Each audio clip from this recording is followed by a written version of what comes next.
All right, here we go. We have a hip hop legend in the building.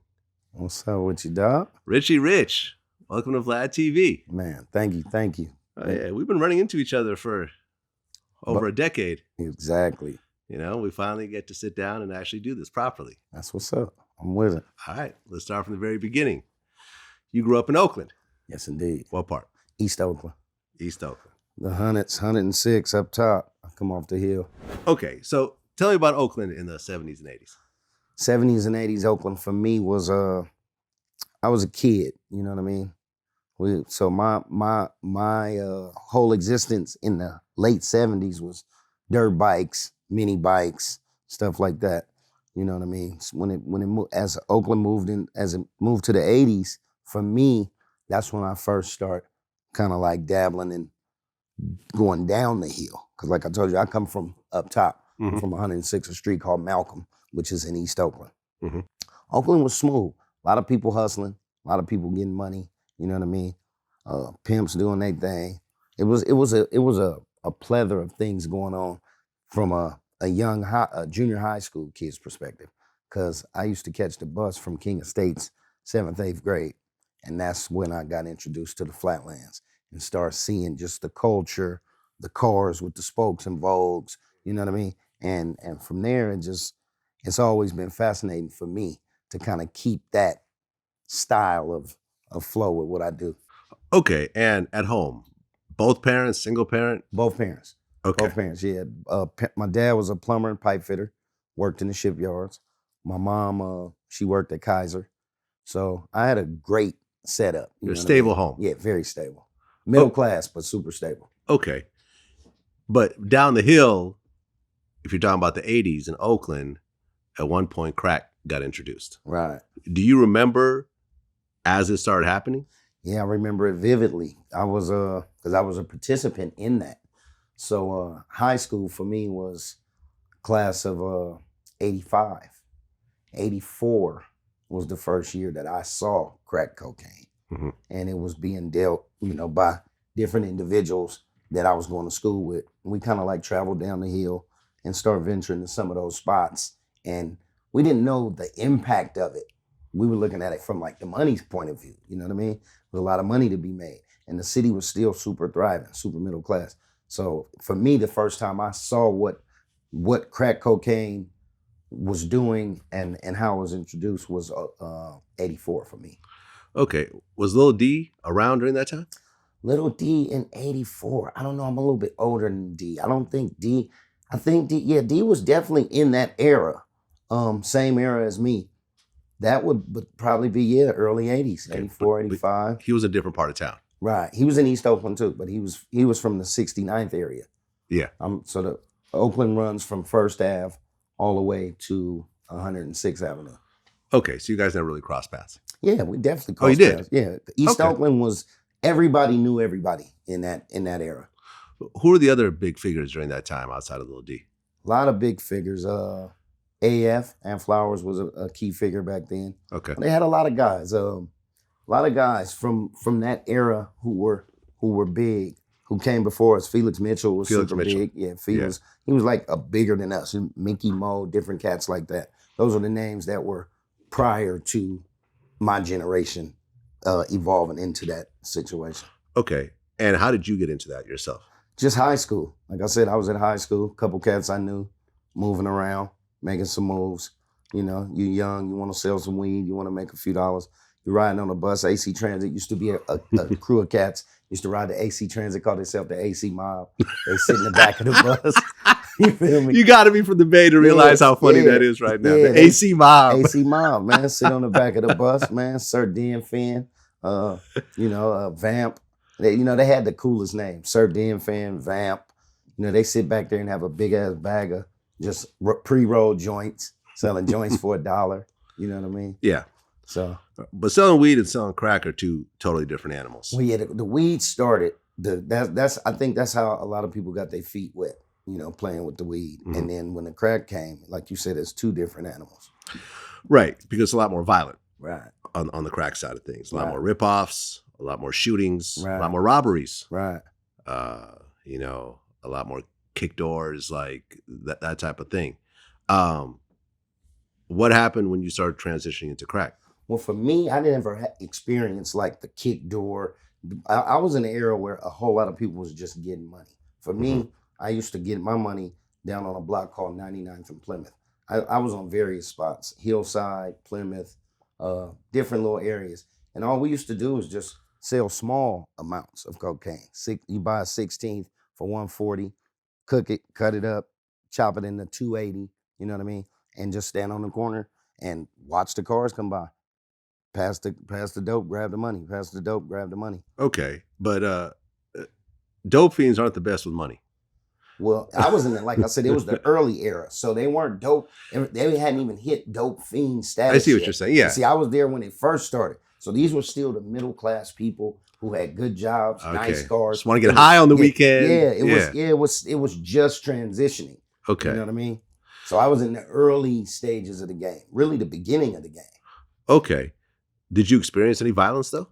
I saw a lot of things, man. A lot of things. Like you're gonna definitely experience violence. Like I said, I used to deal with a lot of individuals from Oakland. You know, everybody kind of knew everybody. So it was different crews, and some crews were more violent than others. Yeah. You know, I done seen a few cats get hit in the head with 2x4s and knocked out, you know, and get their perm cut up the middle and put the middle piece in his pocket. And when he wake up, he looking like Garfield, the hair hanging off the side. I mean, but with still kids doing this shit though. Yeah. Like it's 18 to 19-year-olds. Like it got pretty beastie around there. Well, you had regular jobs as well. You worked at McDonald's. Mickey D's. When you were 16? Yeah. And that's where the Richie Rich name came from? So the Richie Rich name came from a chick named Tinda Linda, Vlad. So when I was 16, my first job was McDonald's. My parents knew somebody who owned a McDonald's. It happened to be the one in East Oakland on 68. And I started working there. They had a Capri Club. Most of the older dudes there, I don't know if you remember, they had a car called a Capri. Yeah. And Chevy Capri, right? No, not a Caprice. This was a little Capri. It was almost like a little foreign car. Oh, okay. Right? So they had a club called the Capri Club. So when I was working there, I wanted to be a part of the club, but I didn't have a Capri. I went out and found one. And when I graduated from high school, you got to look at, I was 5'9", 90 pounds. Wow. Yeah, my ID when I was 16, I was a little dude. So the Capri dudes used to call me Tiny. And it was this chick named Tinda Linda who was a super bad chick. She worked there. To me, she was a lot growner than me, but we was probably only a two-year age difference. Linda used to hate when they called me Tiny. So one day she was downstairs dressing out, and she was like, "Don't let them call you Tiny no more, nigga. Your name Richie Rich. You don't even need this job. I know where you live at. I know where you come from. Won't. So she said, your name Richie Rich. So I was like, damn, that sounds kind of cool. So on the back of my Capri, everybody used to have their name. So my used to say Tiny 72 Capri. So I went and got that taken off, and I put Richie Rich on the back. And this was prior, it wasn't no rap happening. That was just what she used to call me. Right. And of course, there's a cartoon called Richie Rich. Exactly. And the Richie Rich name evolved from there. And then I had to live that up when I turned into the rap dude. You feel me? Okay. And well, your first group was 415. Right. How long were you rapping before forming 415? Maybe 2 years. Okay. What year did you start? My brother used to play all the Sugar Hill Gang, all the old school hip hop. I started rapping by knowing the words to the message. That was my first. So then after I got all the words down to where I could rap it without the music on, I said I might as well try to start writing something myself. So I kind of started scribbling around. And I think my first song was called Striving to the Top. Never recorded it. So then by the time, that was like 2 years prior. So me and my cousin, I had a cousin named Michael. I got a cousin named Mike. Mike could beatbox like a motherfucker. I'm talking about, he was a little dude, but he could beatbox. So we used to ride around in cars. We had this chick named Liza who would come pick us up. Her parents had a minivan. And me, her, and Mike would get in the car. Mike would beatbox. And we would drive around, and I would freestyle off of that I was seeing. Street signs, cars, license plates. And I just got really good at the shit. Like I could just rhyme about anything. I could just pull shit from what I was seeing and still make it like saucy and make it make sense and be clean. So that's when a few people started telling me like, you should really try to do something with this. That was when I wrote Don't Do It. That's the first song that I ever recorded. And that was in 89.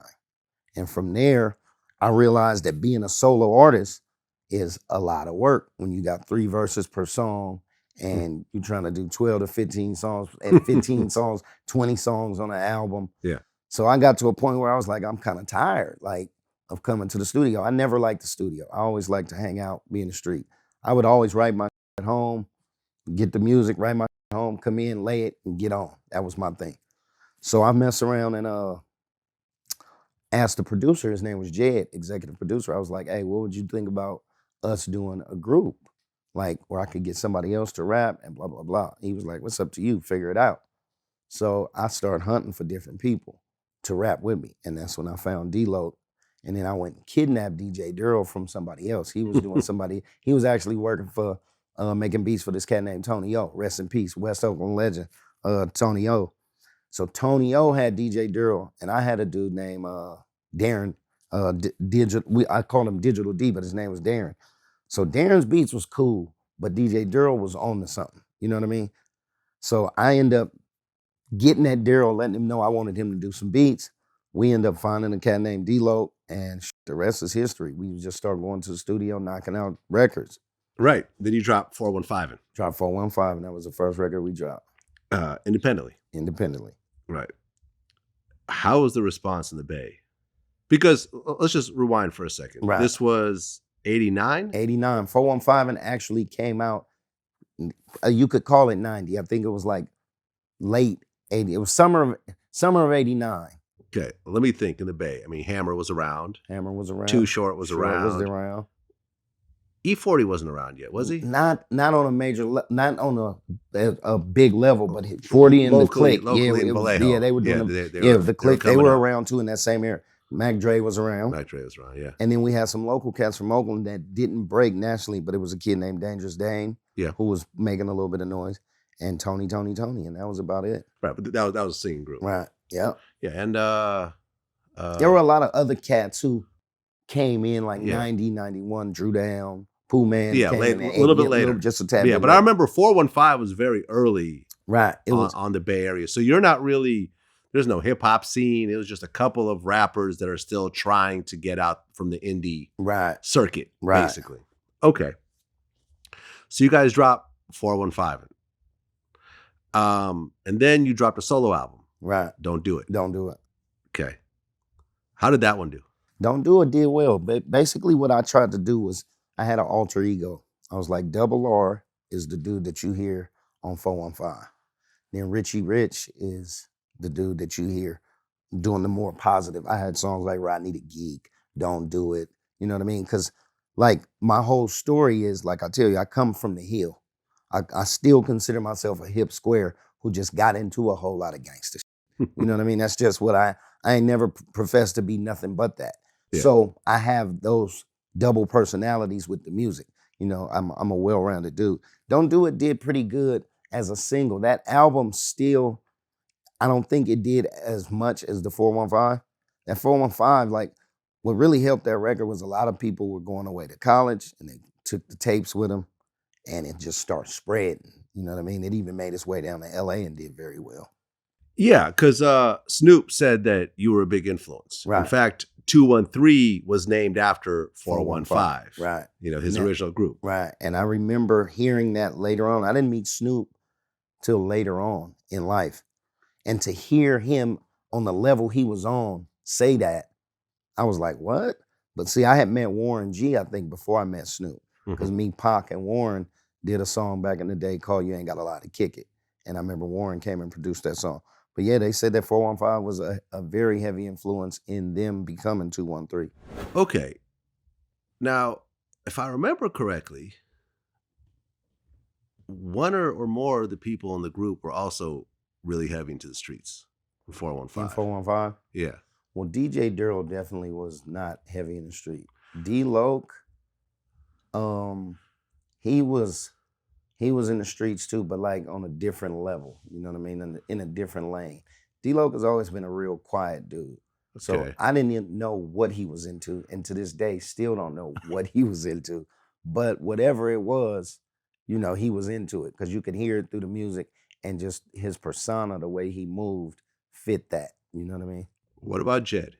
Jed is the one you're probably talking about. Right. I believe when I was going to Berkeley, I ended up in a music class with Jed. Okay. And this was later. We're talking about maybe 95. Right. I remember he was wearing some clothes that no one else could afford in that class. He had polo socks on, and he was fresh. Right. Yeah, he was the executive producer back then. You know, he was a money guy.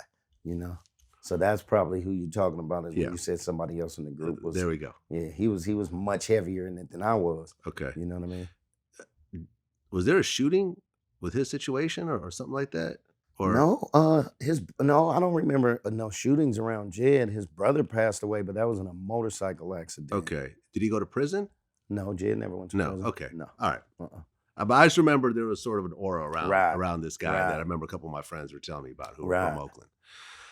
Me and him never spoke about that. We just had a music class together. Right. He said we had a music class together. He probably tried to learn how to distribute that music. Yeah. Yeah. No, it was seemed like a real smart guy. Right. I mean, he was going to Berkeley. So right. Yeah, he's sharp dude definitely, for sure. Definitely sharp. Okay.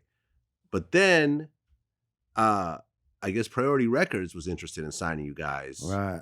But then you got caught up in some stuff. Right.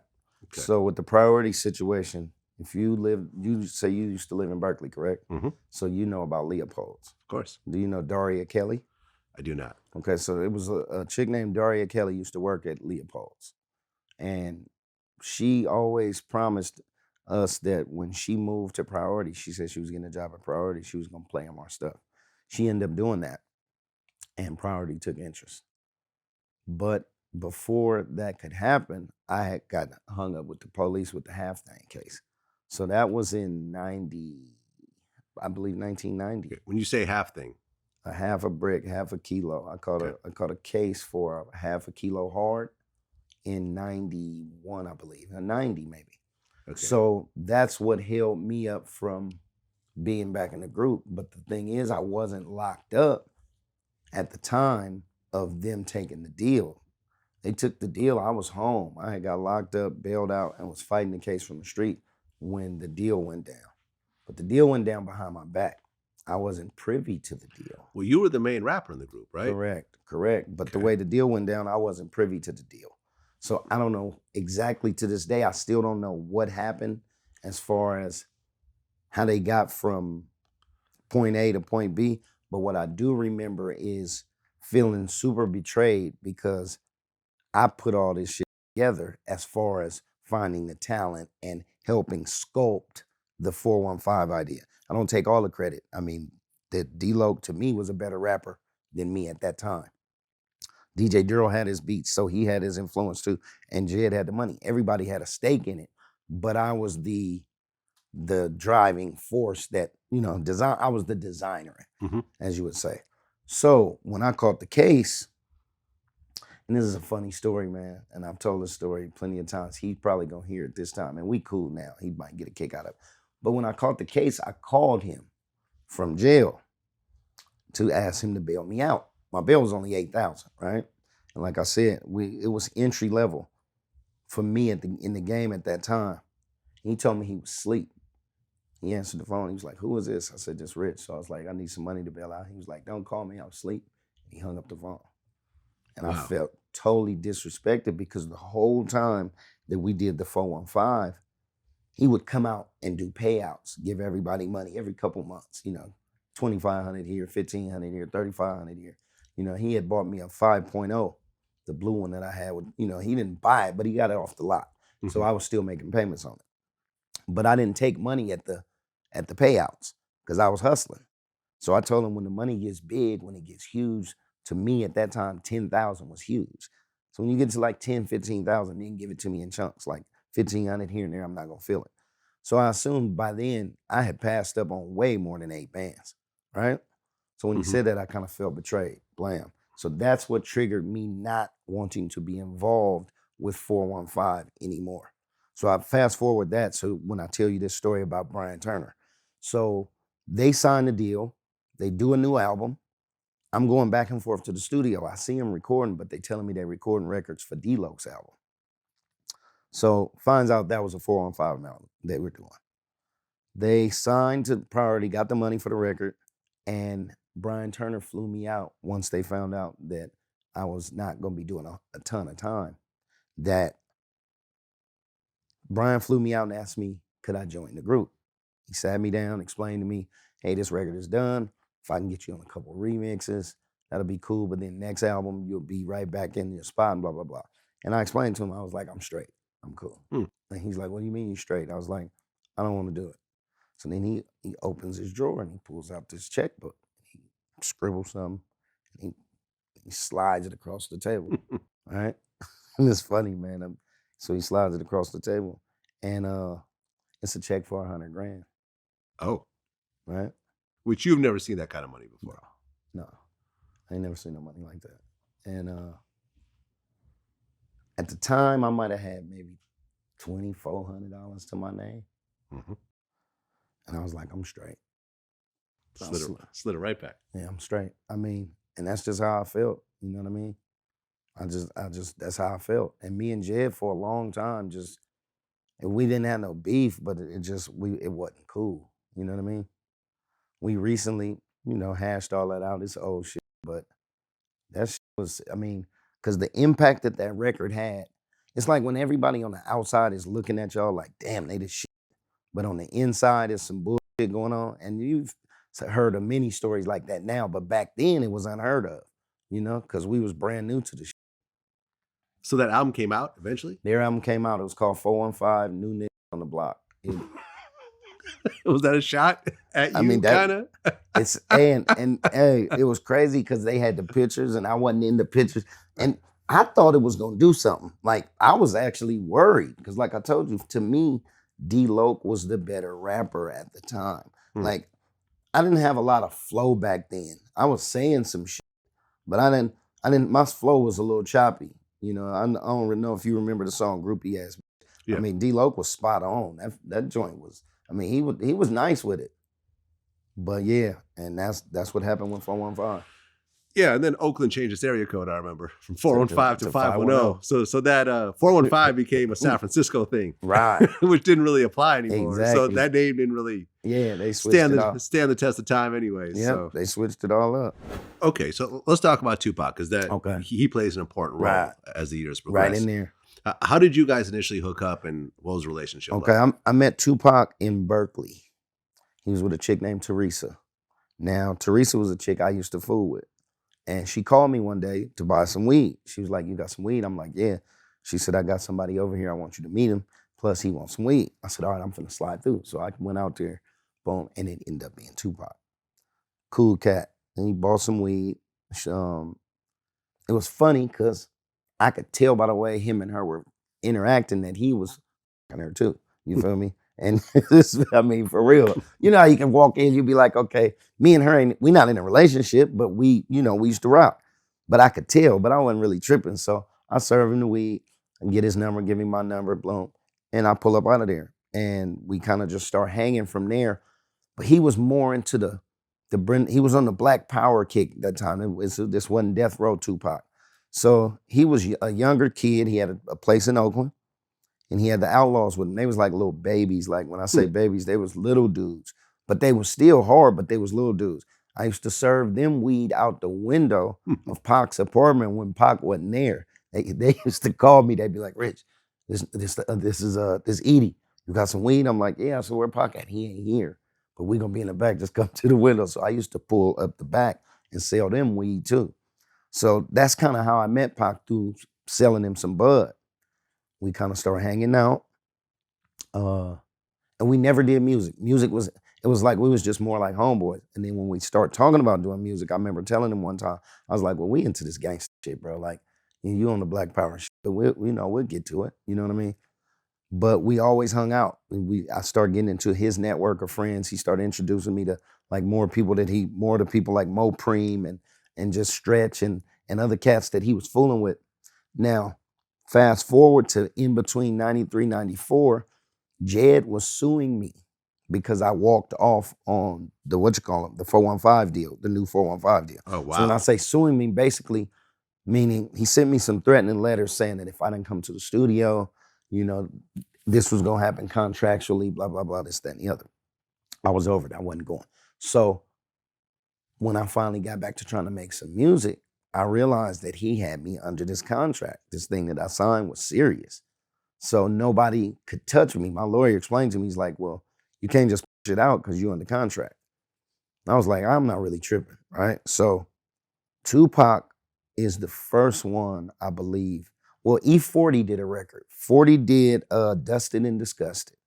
I remember that. Mm-hmm. And Tupac was on that record. 40 wanted me on that record. And I told 40 the situation with Jed. So instead of putting 40's record or song in a sticky situation, 40 came up with an idea where I would just say a couple words on this one part and not actually do a verse. So I think Spice One was on that record too. It was a big record.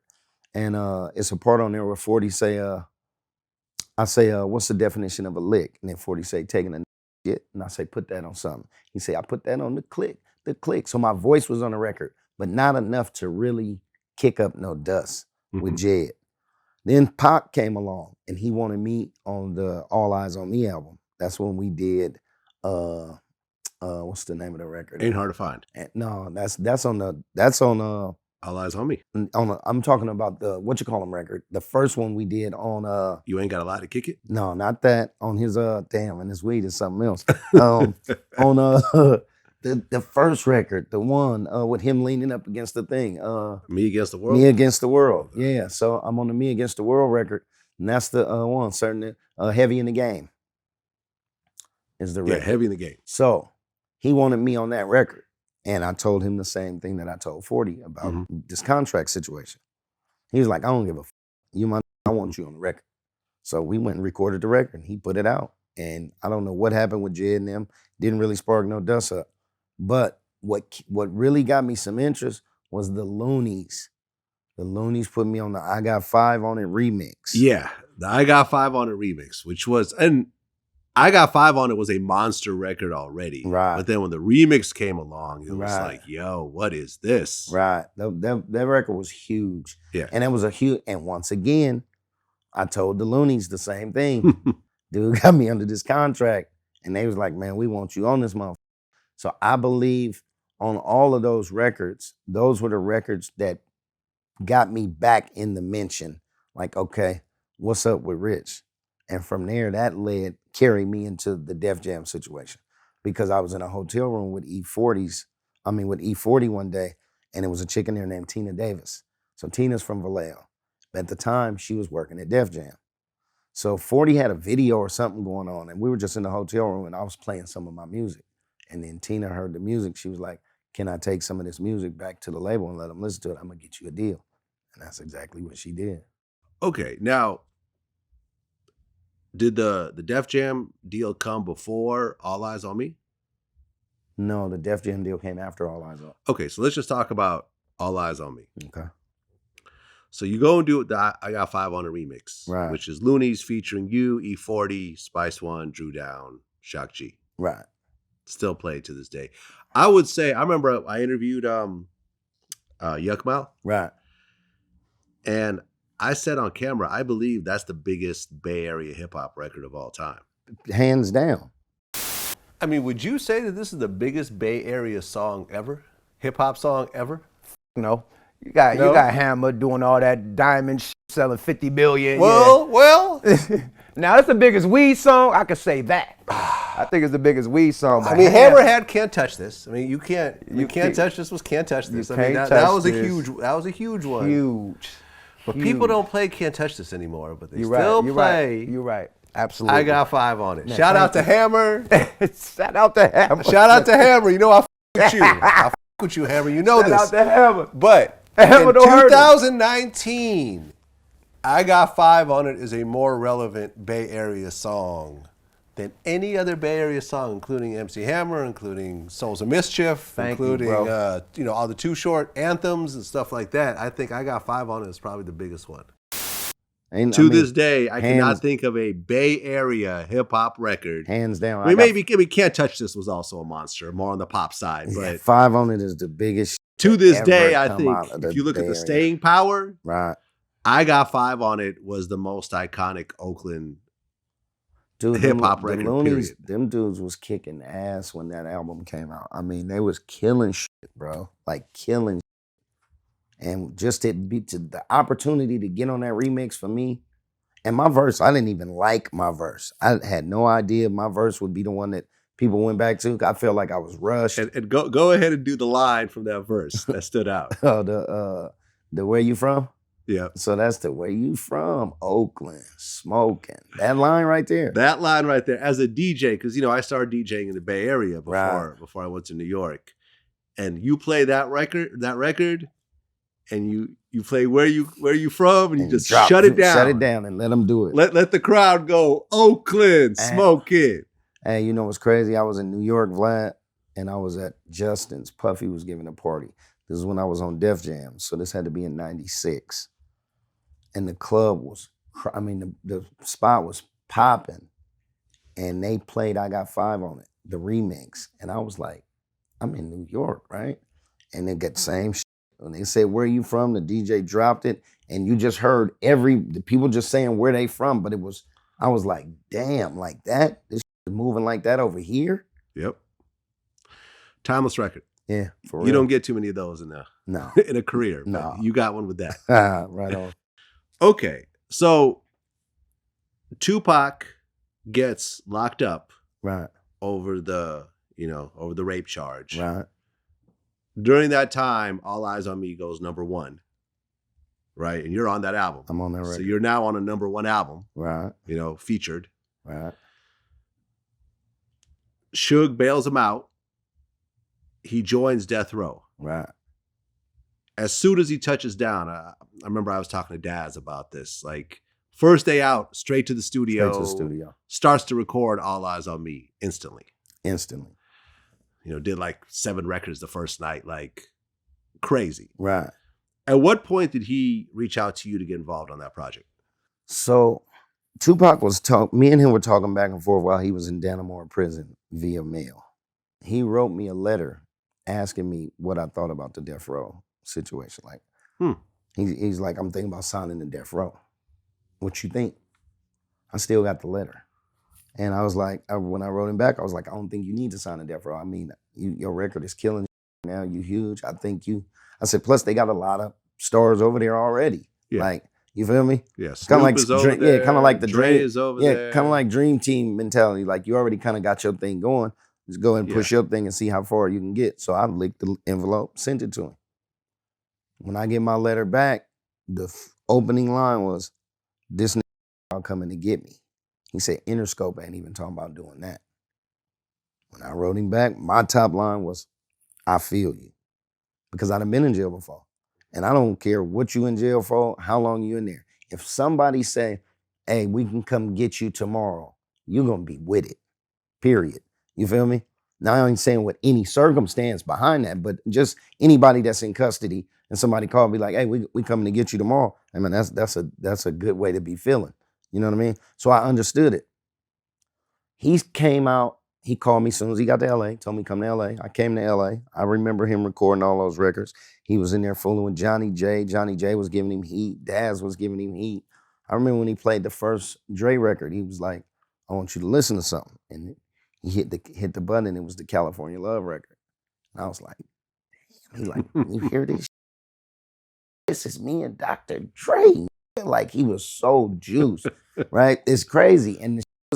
And what you got to understand, Vlad, is this is my little partner who was buying the weed, who was making the Black Power shit. You feel me? This is who this was. Like, and I'm hearing this shit, I'm like, what the f-? Like, it's on a whole nother level. I'm like, damn, okay. So he gave me a call one day. I used to call him all the time. I'd be in the bed. He answered the phone. He'd be like, you in LA? I'm like, no, call me when you get to LA. Click, hang up the phone.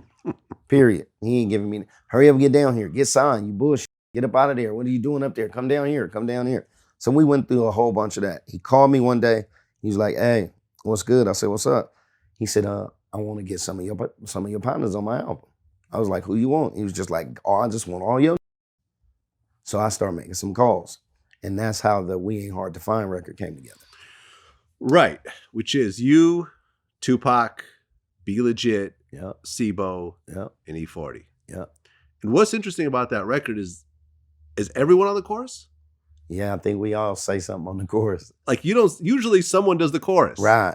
You don't hear like a couple words from a bunch of different people right. mushed together right.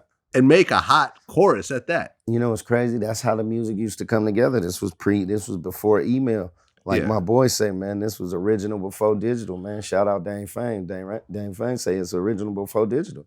And that's real. Like, when you got everybody in there cooking and you're just bumbling around, you know, we don't know what we doing, what it's going to come out like, but we just fucking with it, coming up with ideas.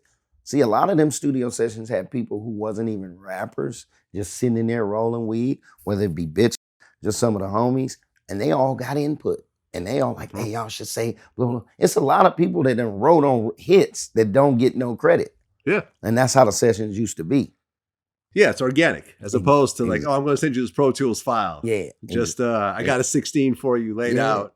Exactly. Send that to me and my engineer, and you don't even know what it sounds like until it's out. Man, exactly. This is more of a collaboration.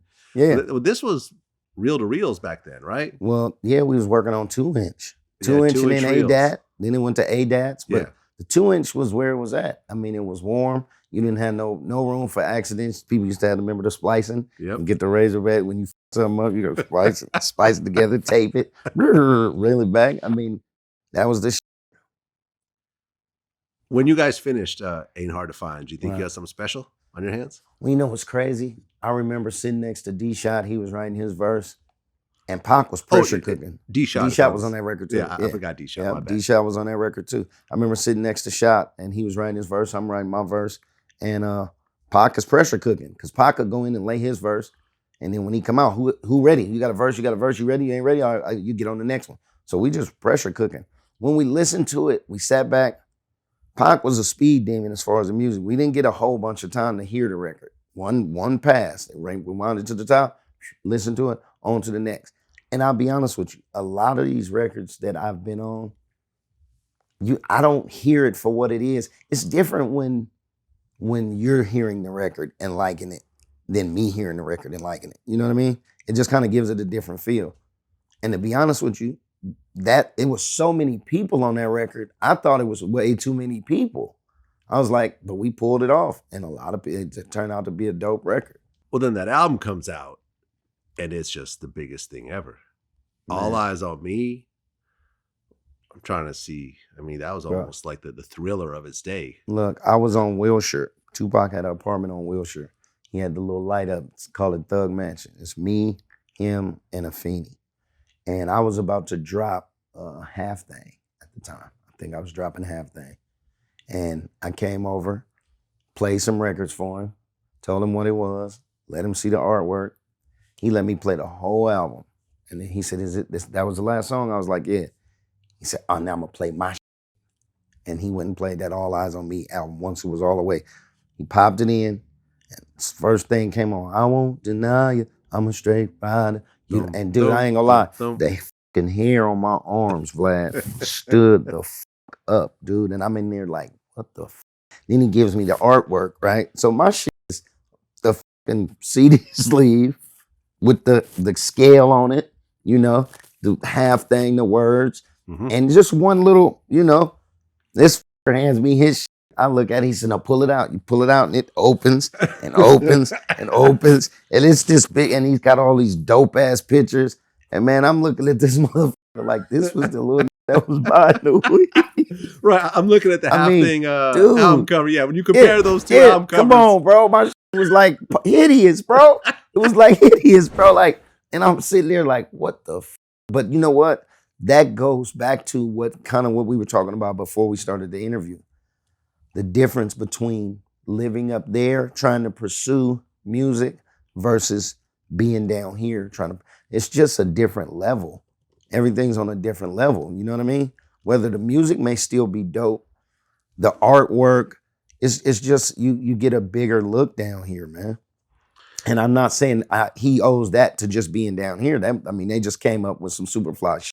You know, the photo shoot was dope. But I mean, that record, I think it was just, Vlad, it was just destined to be what it is. That's a dope ass record, bro.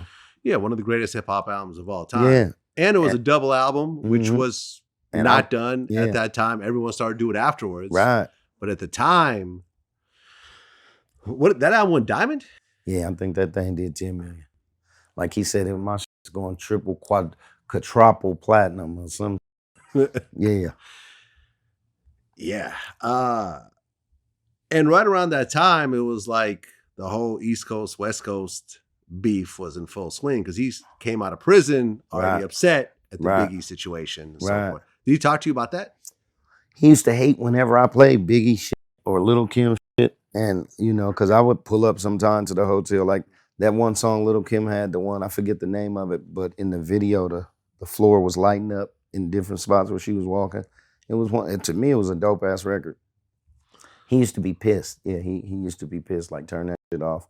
He never talked to me about what happened in New York with all that. You know, I kind of heard that shit through the music. Because one thing about me and Pac, when we hung, we was smoking, fucking with bitches, and smoking, and fucking with bitches. That was it. Like, yeah, because it's like now people be like, you got any pictures of you and Pac? And I got some pictures, but not a lot. Because when you hang with your homeboy, you don't be like, hey, let's get a couple pics. Because, you know, we didn't know it was going to pan out like, you know. I got, you know, plenty of pictures of him that people in my family have taken. But, yeah, I mean, I just didn't know that you couldn't guess the magnitude of that shit, bro. Like, that whole East-West Coast shit, when the way it popped off, it was thick. And people died. Well, a few months later, Tupac died. That's what I'm saying. He went to, you know, and this was covered immensely on VladTV. Right. All the way down to my interview with Keefy D. Right. Did you see that? Yeah, I saw all of those. As Tupac's friend. Right. And collaborator. Right. When you watch the Keefy D interview. Right. And this is the guy in the car. Right. That, you know, shot Tupac's car up. Right. When you saw that, what'd you think? Well, you know what's crazy, Vlad? I had heard so many stories prior to what happened. And then when it ticked down to where people were kind of pinpointing it, to watch that, and it's still surreal to me, you know, because when you watch it, it's still a part of me that's like, okay, is this what really happened? Because it's a lot of stories about what really happened. You know, I mean, I heard some way out shit, bro. And I'm pretty sure you heard way out shit. It was people saying Suge did it. The feds did it. Well, the cops switched bodies. He's still alive in Cuba. The one that was most trippy to me was the one where they said Suge set it up. I've been around Pac and Suge, right? Mm-hmm. Now, in hindsight, them dudes was toxic for each other. Pac turned Suge out. Suge turned Pac out. It was like yin and yang. Like Suge had the money and the muscle and the influence. But Pac had the star power, and he was getting Suge in places that so both of them dudes, and when they used to be together, I'm a pretty good judge of bullshit character. I never felt like my partner was being used or smashed on by Suge. Them used to just genuinely be having a good time, bro. I done been in hotel orgy sessions where they just living like little kids, but just having a ball. So Suge was always cool when I was there. So the way out one that I heard was they said he set it up. Now, you a bad motherfucker when you hire somebody to shoot somebody and you in the car with them. You got to be hey, don't shoot me, but shoot him. I'm going to be driving and just. Yeah, and I'm twice his size. Yeah, just make sure you don't hit me. To me, that never made sense to me. Well, if you've ever seen what the car looked like after the shooting, right? This was not like a marksman, right? A sniper from across the street, right? The car was shot up from front to back, right? It was just random, right? Like the whole car was just Swiss cheese, right? So once again, explain to me why someone would hire someone to shoot up a car randomly while sitting in the car. Then they said the feds did it. And yeah, he was assassinated. It was a marksman. And then the Lando story came out.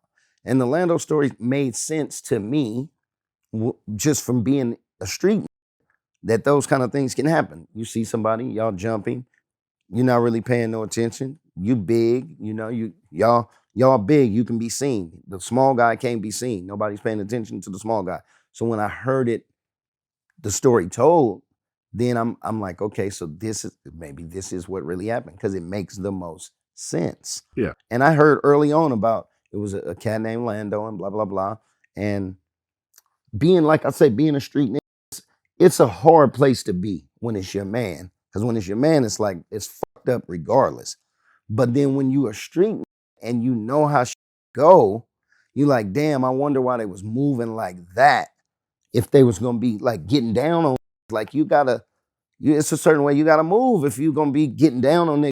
You can't just be moving around and just assuming that everybody you get down on is just gonna tolerate that, or you gotta be bulletproofed up, or, you know, the movement gotta be a lot smoother than it was, to me.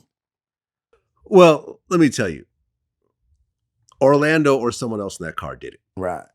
And it was based on the MGM fight. Right. Exactly. That's a fact. I've interviewed more people around this situation than anyone else. Right. From That's Keefe D, who was in the car, right, to Edie, who was in the car right behind Tupac, right, to the cops, to the first responder, right, you know, Chris Carroll, who showed up, right, to Greg Kading, who investigated it, right, to everyone else around the situation. So you interviewed all of them. Everybody. Right. The story is consistent from every different angle. Right. They jumped a guy who was a Southside Compton Crip. And that's what I'm saying. When his pride was hurt. They, you know, this is someone that's known to be shooting at people. Right. And he was being investigated for multiple murders at the time. They went and got a gun and they ran into him and shot his car up. Well, see, and that's what I'm saying. Like, if that's how you're going to be moving, you got to be moving a little bit meaner than that. Like, somebody had to know. Nobody knew what Lando was capable of. To me, like I'm saying, it's a hard position. Like I say, because one thing with me, and I get a lot of slack for this, because some people feel like if I'm your man, whatever the fuck I do is right. Mm-hmm. You feel me? Some people feel like that. Like, so if you my man, and I see you do some shit that ain't right, just because you my man, that's my. It's right. Yeah, we'll work it out later. Yeah, but I wasn't raised like that, bro. Right is right, wrong is wrong, even if you my man. You feel me? So I just feel like if you're gonna make a play on a dude like that, and nobody knows what this dude is capable of, then that's exactly what people knew who that was. Right. That's what I'm saying. And to be moving around after that, as loose as they was moving around, to me either shows, I don't know, like. We wouldn't have been moving like that. Period. Like if me and him had locked up on it that we knew was a dangerous nigga and we fixing to be somewhere that night, like we'd have to been moving a lot meaner than that. Yeah, I mean, me and Edie have become good friends over the years. Right. He was just here. We just did an interview. Right. And I remember me and him were talking about this the other day. And the only way to really describe that situation, it was like a perfect storm of events. Right. Because think about it. Here's a guy, Trayvon Lane, who's in the entourage, who happens to spot a guy in a ultra crowded casino in the middle of Tyson fight night who jumped him and tried to grab his chain. Right. From that situation, Tupac decides, before consulting anyone else, to make a beeline towards him and attack him. Right. Okay. And then after all that, with the hundreds of thousands of cars that are jammed into Las Vegas right now, right, for them to somehow find Tupac's car out of all these other cars and manage to pull up next to him. It was because, what had happened was a couple of girls had seen Pac. Right. Yeah, I know. I've seen the whole story. Tupac. Right. He rolled down the window and he was like, yeah, meet us at the club later and so forth. And I remember my man spoke to those girls afterwards and they broke down the situation. Well, that's what I mean by it wasn't a setup. Right. They weren't working with Orlando. Well, no, that's what I mean by moving mean. No, like after a play like that went down in the casino. Yeah, you shouldn't be talking to anybody. Your windows should be rolled up. Yeah, you should not be in nothing with clear windows, nothing. Like the objective should be to get somewhere and get right or be right out the gate. It damn sure ain't to be on the street with the windows down talking to no bitches. Right. And not knowing that y'all just put hands on a nigga who is known to really around. You're right. And what's interesting also. And this is my guy. I'm talking, and people get mad at me about this. Vlad, this pisses me off because like, you Tupac's man, you got an interview and you said, bruh, and you reading it wrong. What I'm saying is, my nigga should have been moving meaner than he was moving. Whether Suge should have had him moving meaner, or maybe he should have been on it himself. I'm just saying, like, those are simple rules, bro, that you don't cross up, bro. I mean, even if the nigga wasn't known for shooting, bro, you get on the wrong, bro. You can't underestimate nobody. Period. You just can't. Like, and if you're gonna be underestimating, you got to be ready for when they show up to at least deal with what the is cracking. Right, because, we talk about the perfect storm of bad events. You talk about how Suge should have had a different car or whatever. Suge had just bought that BMW the day before. Right. He took it right off the lot. It was a brand new 7 Series. Right. So as opposed to, hey, let's go get a bunch of bulletproof cars in Vegas. Right. I'm riding my brand new 7 Series BMW off the lot, and I'm enjoying my brand new car with my homie. And that gets you right back. You see what I'm saying? That gets you right back to where I said earlier in this interview, Pac had him just as open as he had Pac. I seen it with my own eyes, bro. I done been around both of these niggas. Pac mesmerized him, and he mesmerized Pac. And then I've seen it. Yeah. I done seen it. I've heard about the Suge that, was putting niggas in trunks and smashing. And I've seen the Suge running up and down the stairs in the hotel with Pac, in and out of rooms with bitches, and Suge like, Rich, you better get up there. And they're working. Like, just like, dude, I've seen. So I get all that. Not even tripping. Shit so great. Like, we moving. I'm with the, we didn't, and man, it's man, if you ever fuck around with anything for real in life and you get yourself taken out of that situation, whether it be, just say, I'm gonna give you a simple example. Say you're a dope dealer, you trapping, you running the bag up, you get catch a little hiccup where you gotta go to jail. Once you're in jail, you can actually sit outside of your body and look at how you was moving and be like, I mean, if you got any sense, you can do that, because I've done it. Mm-hmm. And you can be like, damn, I was actually moving pretty stupid. That's what I'm saying.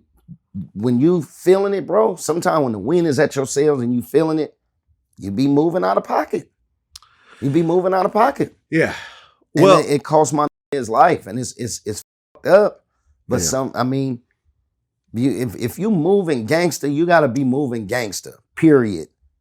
You can't be sitting in lights talking to with the window down. Not if y'all moving gangster. Straight up, like. Right. I don't care how many cars you got behind you with the shit. Like, yeah, because they were on their way to Club 662. Once they got there, they had full security. And see, exactly. Mob James was set up with all the Bloods. Yeah, right. The police were all, they're on, like Reggie Wright Jr. and his whole police force. Like, had they just gotten a little farther, right, nobody would have been able to touch them. Right. But on their way there, they were unprotected. Yeah. And God had a different plan. You feel me? Because like you said, for it to sync up and link up the way it did. Oh, I see dude. Oh, yeah, that's dude. Oh, this happens. Boom. We riding. Just, hey, what's up? Did you hear him? Well, that's a lot of dots to just accidentally line up. You feel me?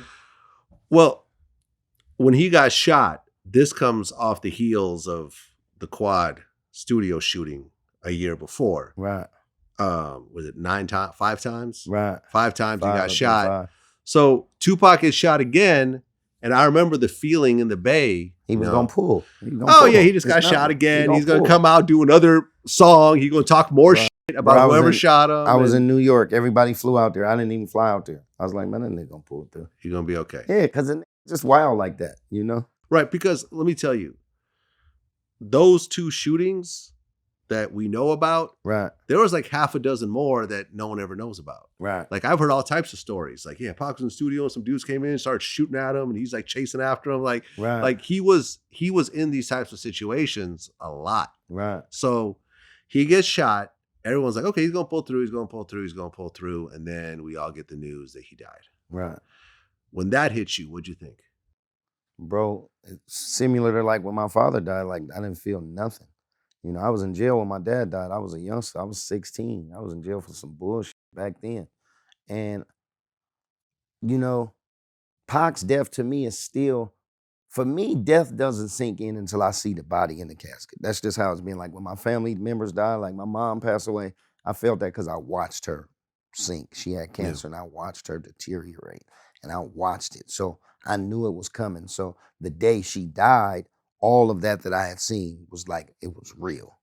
But on something like Pac, I hadn't talked to him in a week. I didn't see his body at no funeral.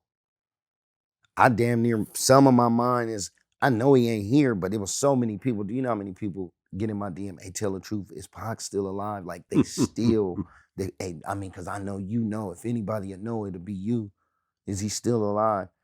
And it's crazy because I never saw, I didn't go to the hospital. All I've seen was the pictures on the internet with his chest split up. Which is, by the way, a real picture. Yeah. I interviewed Chris Carroll, right? From Las Vegas PD, the first responder. He said that's actually a real picture. Well, I know it's a real picture because I know his body. I done been around this nigga.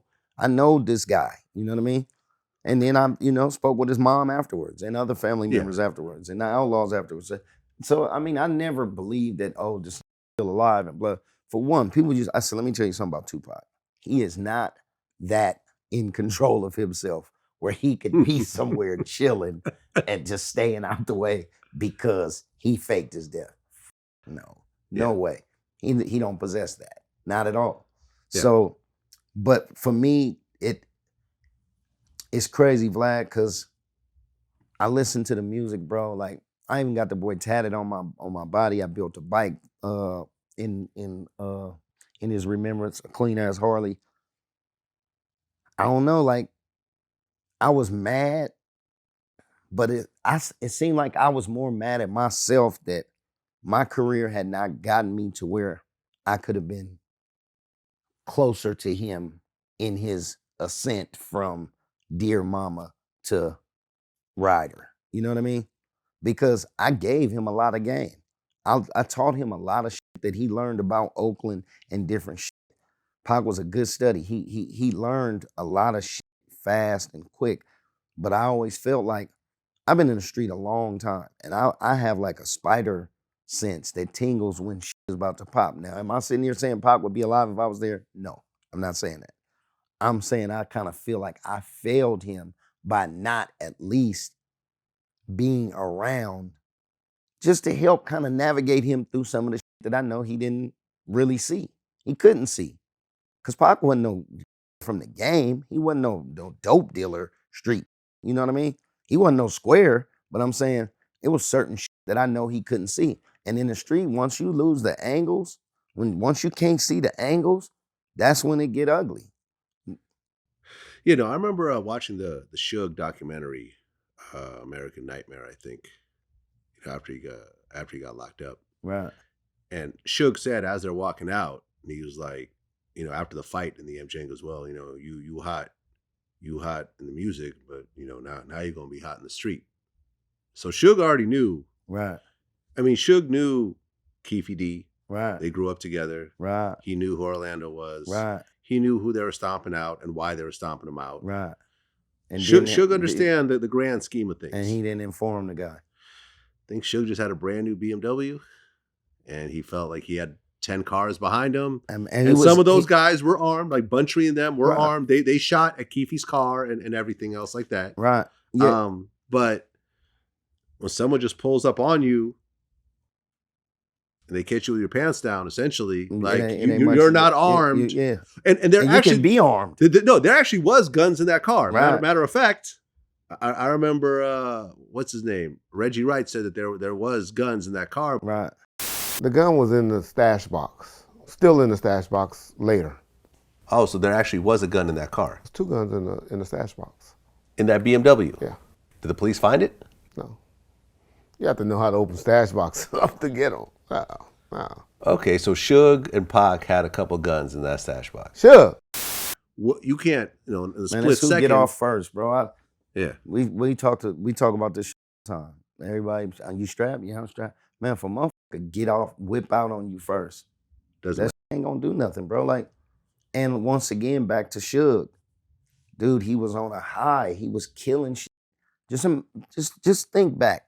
Let's go off of the night of the shooting. Let's go off of the 662 shit to just being Suge with all the shit that Death Row was killing. They was stomping shit out, dude. They had the biggest records. I mean, Dog Pound, Snoop, Rage, Dre. Like, you got to imagine Suge's mind state is not like some gonna pull up and try to shoot us. He probably not thinking that. Like, he probably more like, ain't nobody finna f with me or my. It's probably how he was feeling. Yeah. And had good reason to be feeling like that. They was killing shit. Because if not, if he is the that's on the other side of that, like thinking sharp, like, then it kind of takes away from the persona that they was pushing. The persona was like, nigga around this motherfucker. Like, we ain't large and you trying, like the records say, we ain't hard to find. Like, we not large and hiding out. We not large and traveling underground. Like, we out here f***ing with it. Yeah. Now that I'm thinking, like the name of that song, We Ain't Hard to Find, was ultimately Tupac's demise. Yeah. He was easy to find in a situation where he should have been hard to find. Right, but like I was saying, like when you big versus small, and what I mean is Tupac moving, it's gonna be a crowd. Any star moving, it's gonna be a crowd. Where you got the little nigga, the Lando, he can move, ain't nobody gonna see him. Yeah. Ain't nobody gonna see him. He ain't moving in his neighborhood. I'm sure if he moving through neighborhoods in LA, and some be like, oh, that's so-and-so. But if he moving through Vegas, he's small. They really had action at trying to make this happen even later on at 662, because you still small. It's crowds of people. So that's what happens sometimes, man. When you huge, you gotta move a certain type of way. But like I said, them niggas was up and they was feeling good. And I got my niggas behind me, they strapped. We don't need no guns up here, because we don't need, no trouble. My niggas guns. We didn't. I doubt they was like, we riding down the street. But Pac had a look on his face in that picture, my nigga, that didn't look like, oh, I feel like that look on his face to me, bro, says a whole lot of shit. If you know a person, I know this guy. It's people who don't know him, and you can look at him and, he was connected like that. And when I sit back and tell you, like, I wish I could have been around him to stop certain shit. Dude, I'll be honest with you. Now that I'm talking about it and going back there, because I haven't been here in a long time, he started kind of moving like he knew his hand was short and he was just gonna ride that motherfucker till it fizzled out. Like, he was saying it and he was kind of moving like that. You know what I mean? Like, he was moving like, hey, this shit could end at any time. You could hear it in some of the music. So, it's always, you can be like, if it went this way, it could go another way. But the impact he had while he was here, how people choose to refer to it, hands down, one of the best experiences I've ever had in my life of meeting a dude, fucking with him, and enjoying watching him become all he became. Now, to me, and this is just the way I feel, because like I say, I come from the street and I done lost a lot of homies. To me, when you die, you lose. Like, I'd rather be broke on the sidewalk asking for change than be dead because you got action. That's just the way I think about it. But they have some people who be like, I'd rather be dead than be broke and ask for change. So to me, like, the perfect situation would be for him to be able to live. He didn't get to enjoy none of the fruits of the shit that we speaking on. Because he was busy working. That workaholic, bro. But yeah, the whole feeling of knowing he was gonna die, I've talked about this with like Mo Preem. Right. Me and Mo Preem had a real deep conversations about this. When you look at how many times Tupac talked about death in his songs. It's just a shame we lost him so early, but I think in the spiritual realm, his inner clock, he knew he was going to go early. I'd heard that. I'd heard that before. Yeah, yeah. I'd heard that he had this sort of drive in the studio where, like, I got to hurry up and get these songs out because I don't have a lot of time. I got to hurry up. Like, I heard he would get angry at, like, producers and other rappers if they took too long. Yep. Because he had this urgency about him. Yep, he had to express himself. He had to get it out. He had to get it out. Yep, that's real. That's true. That's true. Mm-hmm. Yeah. Because some people told me, like, they didn't really see that, but hearing it from you really confirms that. Yeah. If you listen through his music, you'll see, through his albums, you'll see there's a constant death chant. It's always talking about death. Don't forget you could die. You could die, I could die, we could die, I'ma die. Die. Wanna die? Die. Die. Death, die. You know what I mean? And I think that's because Pac would have dreams too. He would, he would wake up screaming and shit. Really? Mm-hmm. So he felt he was gonna die soon. Yeah. He didn't think he was going to make it. I mean, a lot of youth at that time as well felt the same way, that we didn't feel we was going to make it to 21, 23. We didn't, he didn't think he was going to make it to 21. And you know what's crazy, Vlad? My mom told me a long time ago. She said, watch what you say. She said, your tongue is a sword, and what comes out of your mouth will come to pass. So make sure you speak good things out of your mouth. That's why in my music, I just talk about balling and balling and balling. Because, dude, soon as he started talking about it, it came. Same with Biggie. Biggie told him he was ready to die. It came. I hear these youngsters rapping all the time. Soon as they start rapping about death, dude, it will come. Your mouth is, dude, it's a weapon. Your tongue is a sword, man. Say good shit. Because whatever you let come out of there, buddy, will happen to you. I do believe that. Yeah, and the other thing I heard was Tupac's, you talked about how quickly he was just like, you got your verse? No, okay, you're off, next. Right. Like the urgency I had heard about, people felt that Pac knew he was going to go soon and he needed to hurry up and get this music out as quickly as possible. Right. Did you get that feeling being around him? Well, you know what? He never shared that with me. Because, it's funny, the relationship me and him had, I was like big bro. Because you got to remember, I was Richie Rich. I was the nigga in Oakland who was balling, wearing the Rolexes. When I met Pac, he used to have the little thin little Nefertiti jewel foldable, I used to call them foil pieces because you could grab that shit and do like this. And I remember telling him, get a Rolex. He's like, I don't want no mother Rolex. And he just had all these different rings and shit. And then once he got his bag together, pulled up on me, he had him a nice presidential. I said, I thought you didn't want one of them. He said, no, I was listening. So around me, and I remember Afeni, rest in peace, telling me, she said, whenever you hear he's pure, so sometimes he can get off and, get real electric with it. He done been like that with me too.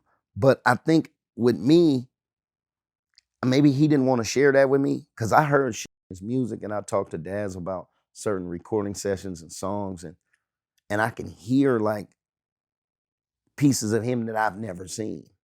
And I figured I knew him pretty goddamn good, you know what I mean?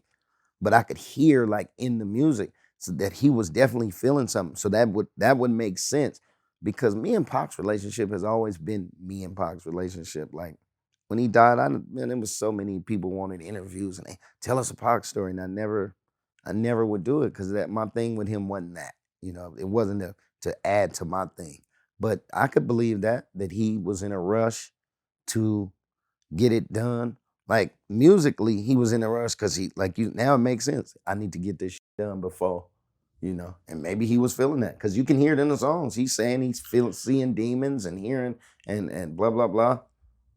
Well, I mean, his last video was I Ain't Mad At You. Right. He's in heaven. Right. He's dead. Right. His last album, Machiavelli, he's on a cross with a bullet coming at him. And then on my album, on my Def Jam album, Seasoned Veteran, we did and Change. Right. I was about to on and Change, I've been shot and murdered. Can't tell you how it happened word for word, but best believe that it's gonna get what they deserve in the same way. God bless my brain, cause gang pays, getting cash and that's for days, cause and change. That's what he say. He said, I've been shot and murdered. Can't tell you how it happened word for word. Yeah, and that song came out after he died. Yeah. Yeah. And he also dissed Biggie.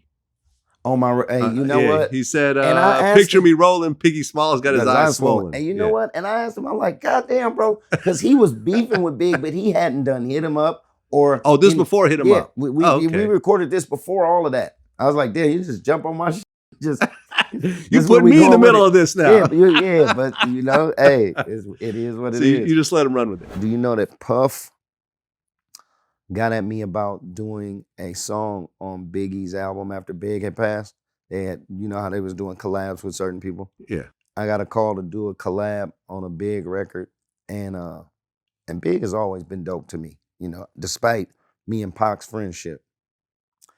And I declined the record, and Leor and them was so fucking hot with me.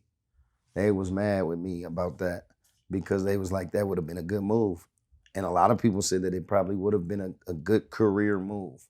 And I never had nothing against Biggie. I done sold Biggie ounces of weed at on East 14th in East Oakland at what you call them? What is it called? The Southern Cafe. He pulled up. I was coming out eating, and I'm walking down the street. Best soul food spot probably in the country. Yeah, there you go. But anyways, go on. Yeah, Southern Cafe. And I'm walking down the street, and I see little C's standing on the sidewalk. I'm like, damn, that look like C's. So I'm walking over there, and Big is sitting in the back of the car. And I'm like, Big, what's up? He like, what's up? I said, my name Richie Rich, bro. He's like, oh, yo, what's good? What's good? He said, where can I get some weed out here? I said, you get some weed for me. How much weed you want? He said, you got an ounce? I said, yeah. So I went to the car. I came back. I had a couple of ounces on me. He said, how many you got? I said, I got a few on me. How many you want? He said, let me get 2 of them. So I'm selling them at $400 at the time, you know. But since they was from out of town, I told him $450. You feel me? And he bought them, cashed me out $900. And I had bumped into him in a few occasions, but it was always short, like on some what's up weed type shit. Never like vibe with him. But yeah, he Right, because he passed a year later. Passed a year later. And Puff, I declined that record. And it's to this day, like Big has got an interview. I put it on my, he said, I got Richie Rich on my album and blah, blah, blah. And so I guess he was still anticipating that the record was going to happen. But I just know Pac, that rolled over in his fucking grave, bro. He wouldn't have liked that. So I just had to respectfully pass on it. But I never had anything against, like people, you know what, people always would ask me, who do you think is the nicest, Big or Pac? Both of them was super nice to me. Like me being a rapper, if I gotta keep it funky, like Big was dope as Pac was dope as. To me, if I had to judge it, it just seemed like Big didn't have as many works as Pac. So it's like you got a guy who done won 5 fights versus a dude who done won 25 fights. You can't really. So I always be like, well, I know Big was dope. Pac was dope too. Like they was a different kind of dope. Big was melody, like, but still dropping lugs dope. And Pac, like I told you, he just exploded into something different. Like from what I was listening to when I was 415 and I was the trendsetter and the jet setter, I don't know what changed, bro. Maybe all that has always been in there, but I mean, dude, he just never stopped amazing me. Well, in 1996, you dropped Seasoned Veteran. Right. You signed to Def Jam. Yep. And were you the first West Coast artist? Warren was. Warren G. Warren was there. And Warren G had basically saved the company at that point. 4 million. Did 4 million out the gate. Yeah, but you were one of the first. Right. And only. Yeah. West Coast. Yeah, exactly. You know, Def Jam West artist. And I remember I bought that album. Right. And just as a side note, I remember just looking at album cover and you had the Rolex on, right, with the black face. And I was like, yo, one day I'm gonna have money to buy one of these, man. Right. And I'm wearing mine right now, just for that reason. Too. Yeah, you got one too. And you know what's crazy? Rolexes have always been a staple in East Oakland street hustle. Like the presidential was the thing to have. That was the epitome. Yeah, you got once you get to the you got the Datejust is cool. Yeah, but once you get the president, that's big dog status. You done arrived. You have arrived. Yeah, for sure. Like these days, I have it, and I have 3, and exactly. Gold, yellow gold, white gold, and rose gold. Well, you know what's crazy? Even like these days with the watch game, how everybody's just doing the APs and all these different watches. It always comes back to the Rollie. The Rollie. This is the watch. I don't care what you say. This one right here is the watch. All them other watches, I get it. This is the watch. Yeah. Period. Exactly. Straight up. So that album came out. Right. And Let's Ride was the single. Yeah. And I remember that just made such a big splash. I remember just riding around, listening to that with my friends. But the Bay that Bay Area was on fire when that Let's Ride hit. Because Def Jam did me right. Like I had the big billboards. You know, the box was out then. I was #1 on the box. And you know, you remember the video channel, The Box? Of course, where you pay to get your video played. Get your videos played. I was #1 on The Box, and it was just like the hometown kid that made good with Def Jam. They had a motherfucker on lit.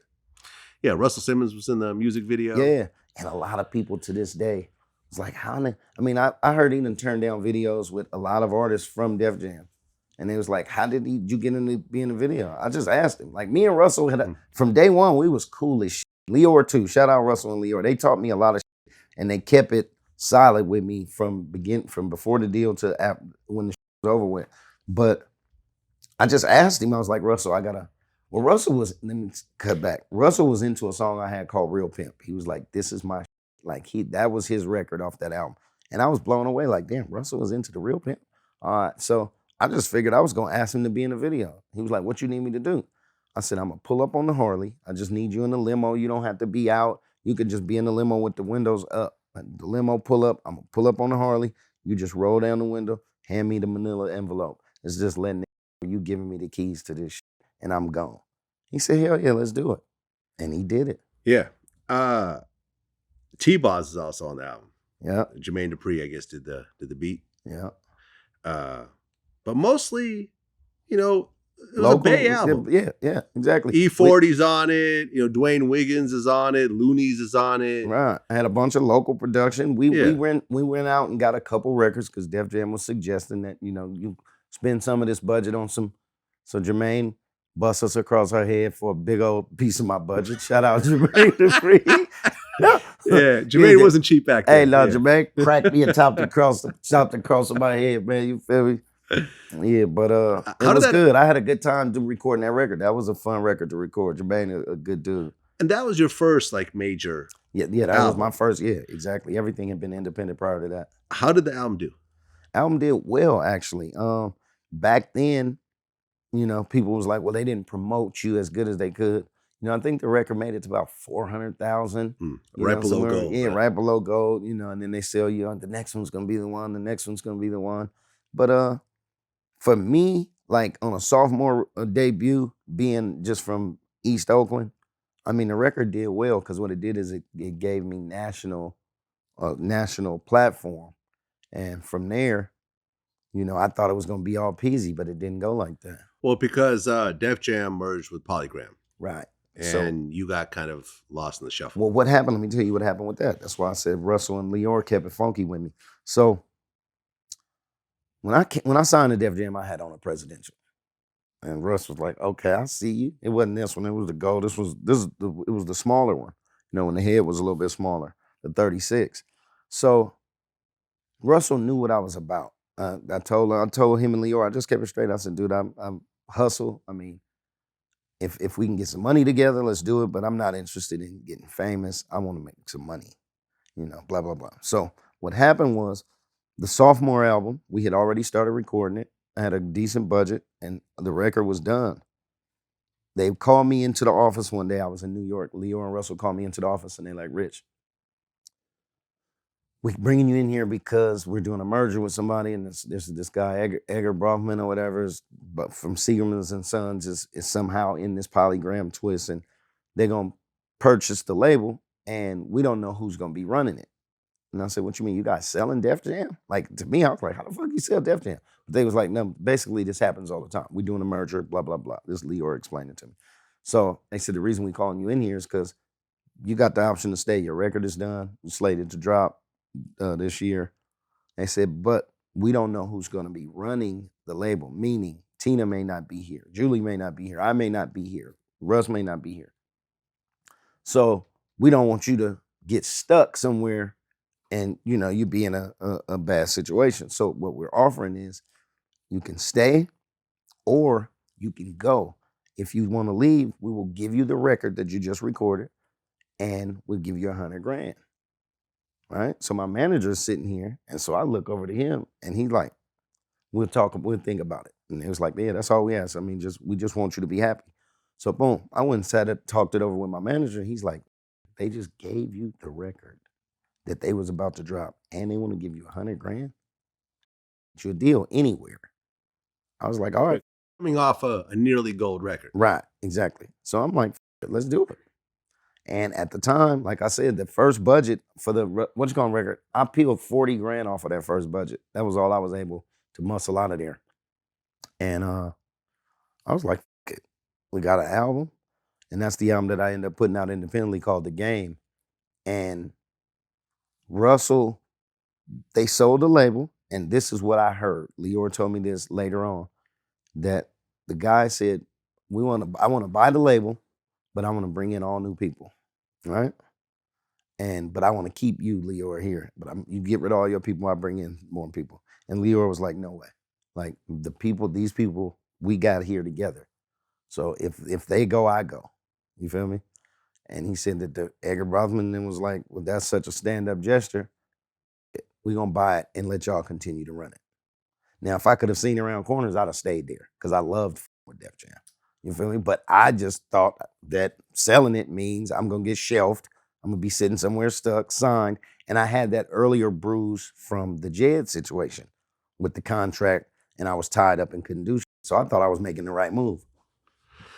So no other label, no other major picked up that project? No, I ended up putting it out independent. Well, why not go with another major if you already have an album recorded? And well, get all that public, all that marketing and everything. Well, my manager claimed that was going to be the play, and he was seeking some shit out. And apparently, while he was seeking some shit out, I was seeking some shit out. And time started passing. I slowly drifted right back off into the street. I was like, F it, I put it out independently. It's already recorded. I put it out through Walter City Hall, got a big ass check, took the $100 they gave me, put all of that down on a house, and I just moved forward. I'm gonna tell you, I've always had and you probably never knew this, I've always had like a love-hate relationship with the music shit. Because no matter how much music I put out, it just never seems to get me to where I felt like I should be, right? Now, some of that could be me not putting enough music out, me not leaving the streets alone enough. Like I got a 1 foot here, 1 foot here. So independently, we was getting so much money. And back then, Vlad, you got to understand, like, I never thought rap could do the shit that it did for Jay-Z. Like that kind of money. You know, it was just like, I got a house, I got some whips, I got cop money. I could go I'm straight. And this is a real Bay Area mentality. Yeah, I'm straight. Without naming any names, I don't know how many rappers that everyone knows about I'd be hanging out with. Right. And then like someone would knock on the door and then they'd pull out the garbage bag full of weed and serve this dude. Bro. and then we just get right back to hanging out again. Yeah, so with music, I always kind of felt like, plus, I'll be honest with you, I never liked airplanes. Def Jam used to have me flying all over the place. I mean, Vlad, it'd be days I wake up, I wouldn't even know where I was going. I'm just on planes. And then they had me doing hella work, promo tour. I hated promo tour. I was like, so it's no money? They was like, no, you have to do this to promote. I'm like, but I'm running around doing all this shit. There's no money? Like, and they was like, no, you do this to promote the album. It was just a lot of shit that didn't sit well with me. And I never wanted the fame, Vlad. I just wanted the money. Like, if I could put out records and shoot videos and do shows and not have to be famous, but you can't do that. One comes with the other. And that's the thing that kind of pushed me out of music, is a lot of shit that I saw behind the scenes was goofball shit. A lot of the hoops I saw people jump through to be on was goofball shit. And me just being a town, I just couldn't see myself doing all that. Even if I knew it was Jay-Z money there. Now, in hindsight, I'm like, I could have set a lot of my homeboys straight though. And I could have put my family in an even better position. Now, we ain't in a bad position. But when I look back at how much money cats have gotten out of the music industry, I was tripping. Because I was talented enough to get popping. Yeah. I agree. You were one of the distinct voices out of the Bay. Right. When you heard Richie Rich, you knew who you were listening to. Right. You do not sound like anyone else. Right. You had your own cadence. your own flow, your own distinctive voice. But yeah, I mean, after Let's Ride, right, it doesn't seem like you had songs that reached that level. Yeah, no. Once I got Def Jam had me plugged in, and to go back to independent from there, it's just you don't get the visibility. And I wasn't really conducting my independent business on the level that I could have been, because you've seen, like, we got a lot of who was independent who conducted it on a level to where they were still eating, but I was busy. Yeah. I was 1 foot over here, 1 foot over here, like.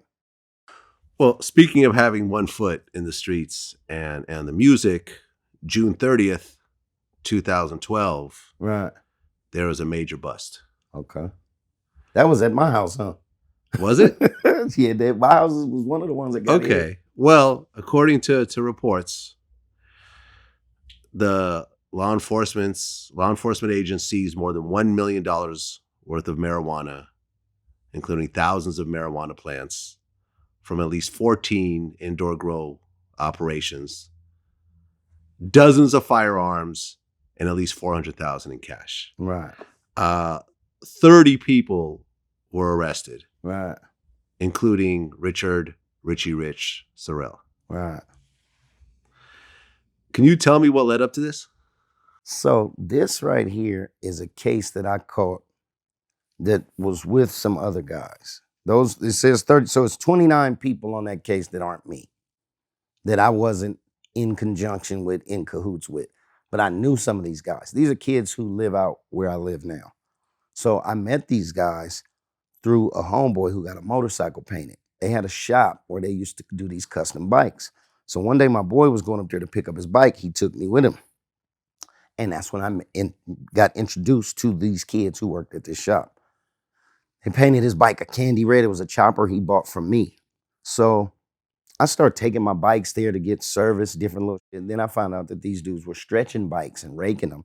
That's who ended up building that Tupac bike. What does that mean, stretching and raking? Where you take a Harley Davidson, a road glide or a street glide, you cut the neck on the frame, you stretch and rake it. Got it. Put a bigger wheel on the front, 30-inch wheel, airbag it, big long. You've seen the shit. Yeah, absolutely. Yeah. So they built a Tupac, the bike I was talking about, the Tupac bike. They built that bike for me. That's how I got caught up with them. They had a bunch of shit going on, or apparently it seemed like it was more than what was really going on. But I went to check on my motorcycle one day at the shop, and I drove my Bentley. And this was on April 29th. I went up there to check on my bike. They raided on May 12th. So within 2 weeks, I walked into an investigation that was ongoing because that shop was under video surveillance. So I guess the cameras picked up my license plate and made my house a place to be searched. And when they searched my house, I had a small grow, nothing you could be making money off of, but just some shit where they could smoke. Plus, everybody was kind of just starting to grow shit. I was just trying to figure it out. So that's how I got linked into that case. So when they found a grow at my house, they tied me into this case. Oh. It was a full conspiracy. Me and 29 other white kids. Yeah, the DEA called this Operation Disco Dazed. Because they had houses all in Discovery Bay. And, you know, they had a lot of shit going on out in the Discovery Bay area. And I think that's where the Disco Days thing came out. When they first busted you, what were they threatening you with in terms of time? 10 years. 10 years. 10. Were they trying to get you to cooperate? And of course, you know, that's always. Yeah. That's always. So what happened with me was I wasn't home when they raided. I was at my baby mom's house. So one of my neighbors called me, and when I woke up the next morning, I had all these calls and texts on my phone. So I called my neighbor, and I'm like, "What's up?" He said, "You home?" I'm like, "No." He said, "Well, don't come home." I said, "Why?" He said, "Because they over there." I said, "Who?" He said, "Everybody." I was like, "What you talking about?" He said, "Dude, it's DEAs and the mail company, and there's a lot of people over there."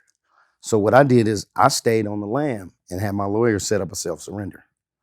So when I turned myself in, that's when my started, as far as they let me know, "Oh, you're going to get 10 years, but all you guys are getting a whole bunch of time." And then they start putting the case off, meaning the feds start putting it off, like the court dates. You know, because in the feds, you go to jail, they release you on a signature bond, and then you start fighting from the street. And they just put it off. They put it off for 4 years before we even had a solid court date, you know. I take that back. We had 2 solid court dates. Then they start putting it off. They put it off for 4 years, and then they start throwing out the deals. And the deals were nothing like what they were saying. You know, it started at 10 years. Then they turned into 8. The first deal was 18 to 24 months. Then it ended up being 12 to 18 months for what because I only had 50 plants. But my case got separated from the conspiracy. Well, wasn't growing legal back then? Yeah, I thought it was. I had every little piece of paper. You know, you go down there, you talk to the doctor, you give him the money, they give you the scripts, you staple it to the wall. Yeah, you could do up to 99 plants legally. And I had 50. So what law did you break? The federal government, marijuana is still legal right now. This was a federal case. Yeah, but you never hear of the feds. No, I remember even Obama said that he's not going to put any more federal resources into marijuana. At one point. I don't know what put the federal government on that group of guys, but they sure came and got us. Did any of those guys testify against you? No one testified against anybody. Everyone kept their mouth shut. As far as I know. Because no one's in my paperwork. Okay. You know, the dad got the most time. He was the head of the case. I think he got 8 years. And then somebody else got 4. And then everything else was probations and 18 months and 12 months. You got a year. I got a year. And 8 months probation. 8 years probation. No. So what I got so my first, let me tell you what happened. They were trying to give me, my sentence was between 12 and 18 months. They were trying to charge me with something called maintaining a place. And that means you go like get a warehouse or a house and you set it up to grow.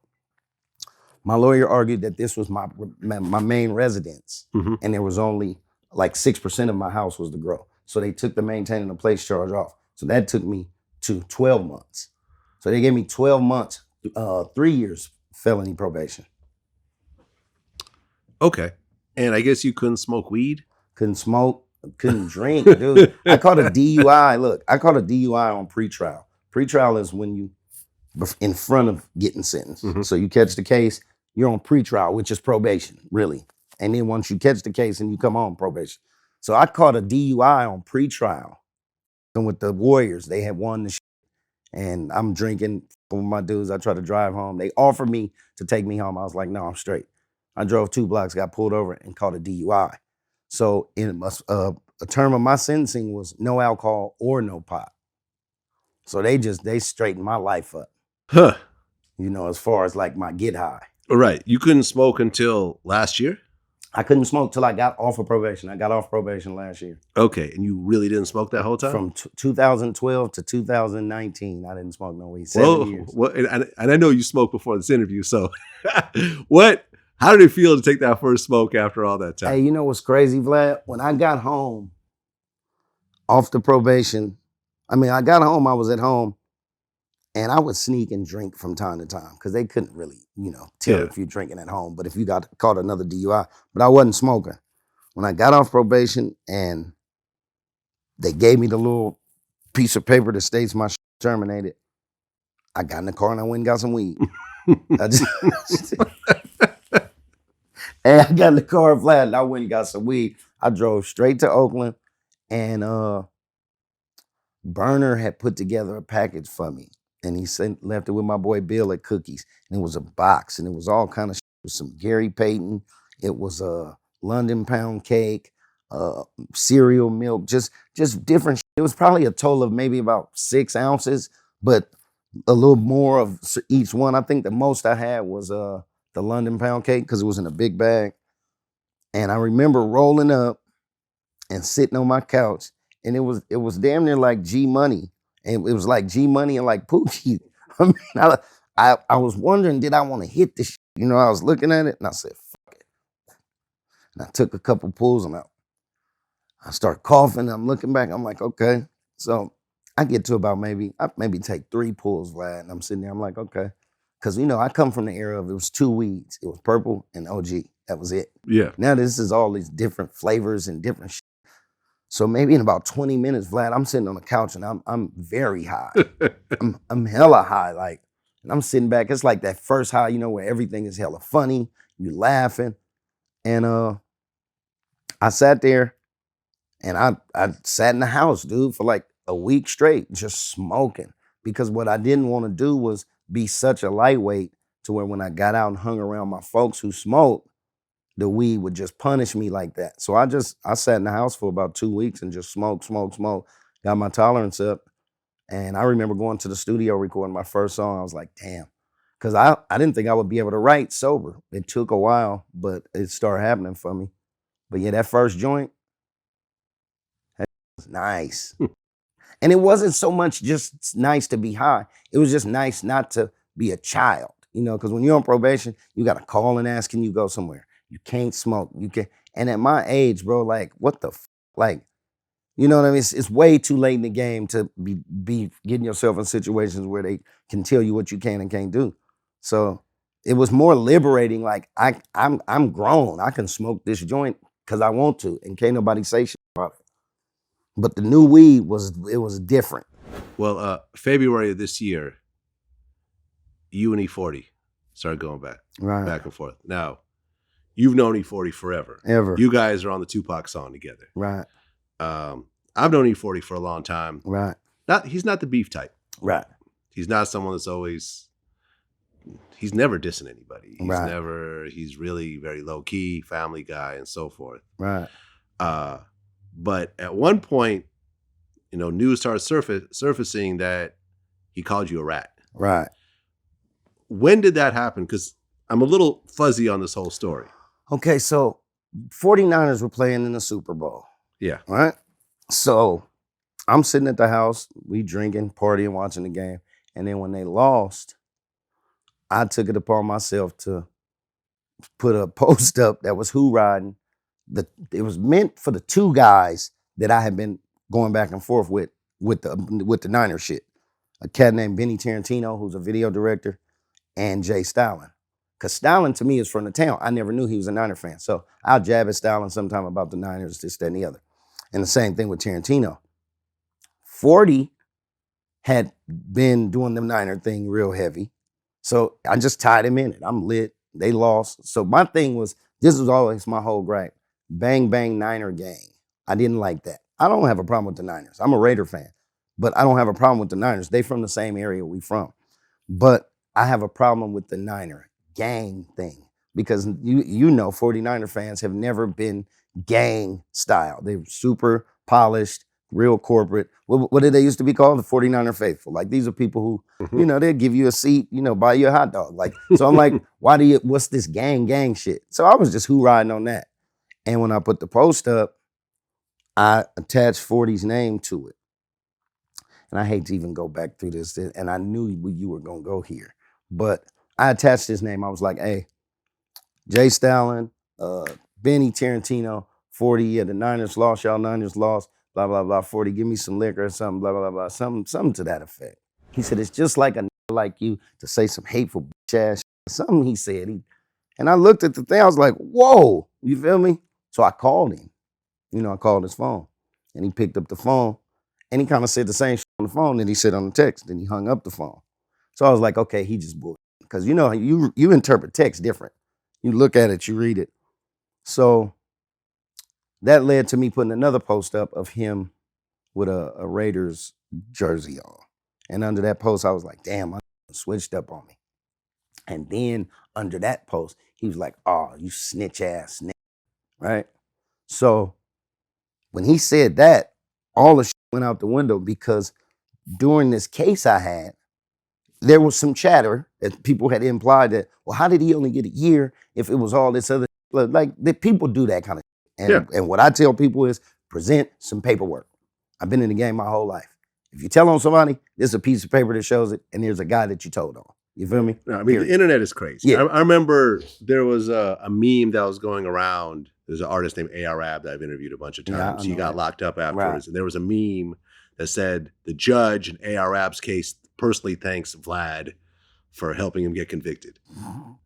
And there's a picture of this white judge, which I don't even think is the same judge in the case. And this thing started to just go around everywhere. People are sending me death threats and shit like that. And I'm like, I looked at the paperwork. It's not true. I'm nowhere in this case. My interview had nothing to do with this sentencing. But these stories start to just build, and they have legs, and they start to walk around.